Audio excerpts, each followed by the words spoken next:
আসসালামু আলাইকুম ভাইয়া, কেমন আছেন? আসসালাম, এই তো ভালো আছি। তুমি কেমন আছো? আলহামদুলিল্লাহ।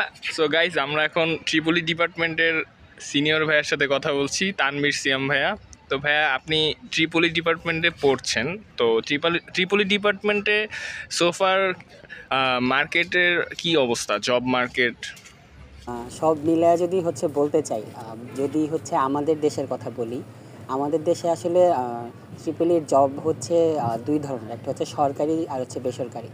তো ইন রিয়েল লাইফ এক্সপিরিয়েন্স থেকে যদি বলি, তাহলে দেখা যায় যে সরকারি যেই জবগুলা, ট্রিপলি সেক্টরে যে সরকারি যে জবগুলা, ওইগুলোতে আসলে জব পাওয়াটা বা জব পাওয়ার পসিবিলিটিসটা একটু টাফ, যেহেতু সার্কুলারগুলো কম হয় সরকারি চাকরিতে। আর যেহেতু পাওয়ার সেক্টরে বাংলাদেশ এখন ডেভেলপ করতেছে, ওরকম ডেভেলপ না, যেহেতু আন্ডার ডেভেলপ। সো ওই কারণে দেখা গেছে যে চাহিদাটা বেশি থাকে। আর কারণ মানে জবের চাহিদাটা বেশি থাকে, বাট ওই তুলনায় যে পোস্টগুলো কম থাকে। আর বেসরকারি ক্ষেত্রে জব আছে, বেসরকারি পাওয়ার প্ল্যান্টগুলো, তারপরে টেলিকমিউনিকেশন কোম্পানি যেগুলো আছে ওগুলো, তারপরে বিভিন্ন আইটিগুলোতেও ট্রিপলির যে জবগুলো সেগুলো থাকে। তো সব মিলে বলা যায় যে ট্রিপলির আসলে মার্কেটে যদি আমি জবের কথা বলি, তাহলে দেখা গেছে যে আছে মোটামুটি ডিপার্টমেন্ট ওয়াইজ বেশ ভালো অপরচুনিটি আছে। যদি কোনো স্টুডেন্ট ডিসাইড করতে না পারে, মানে ডিসিশন যে আমি সিএসসিতে পড়বো না ট্রিপলিতে, সেই ক্ষেত্রে আপনার কি মতামত বা কি পরামর্শ দিবেন? আচ্ছা, পড়াটা আসলে কে আসলে কতটুকু মানে কোন সাবজেক্টের প্রতি কার আগ্রহ কতটুকু, বা কে কতটুকু জিনিসটা নিলে পড়তে পারবে বা মন দিয়ে পড়তে পারবে, এইটার উপরে অনেক কিছু ডিপেন্ড করে।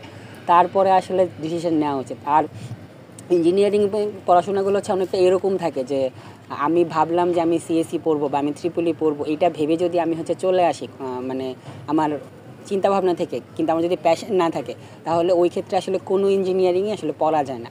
তবে আমি যদি ব্যক্তিগতভাবে যদি আমি বলি, তাহলে কারো যদি এরকম ইচ্ছা থাকে যে আমি ইঞ্জিনিয়ারিং একটা সেকশনে পড়ার পরে ওইটা থেকে আমি অন্য কোনো সেক্টরে মুভ করতে চাই, বা অন্যদিকে ব্রডলি আমার যাওয়ার স্কোপটা আমি খোলা রাখতে চাই, তাহলে সেই ক্ষেত্রে সে ট্রিপলি পড়তে পারে। কারণ ট্রিপলিতে যদি কেউ গ্র্যাজুয়েশন বা বিএসসি কমপ্লিট করে, তারপরে সে এটার কোরিলেটেড যে কোনো ধরনের সাবজেক্টে সে মুভ করতে পারে, তার অপরচুনিটিটা অনেক বেশি থাকে। আর কেউ যদি সিএসসিতে পড়ে, সেই ক্ষেত্রে তার CSC based IT, technology, networking, এই ধরনের জিনিসগুলোতে ইনভলভ থাকতে হয়, অন্য কোনো দিকে সুইচ করার পসিবিলিটিসটা একটু কম থাকে, এই আর কি। থ্যাংক ইউ ভাইয়া, আমাদেরকে সময় দেওয়ার জন্য।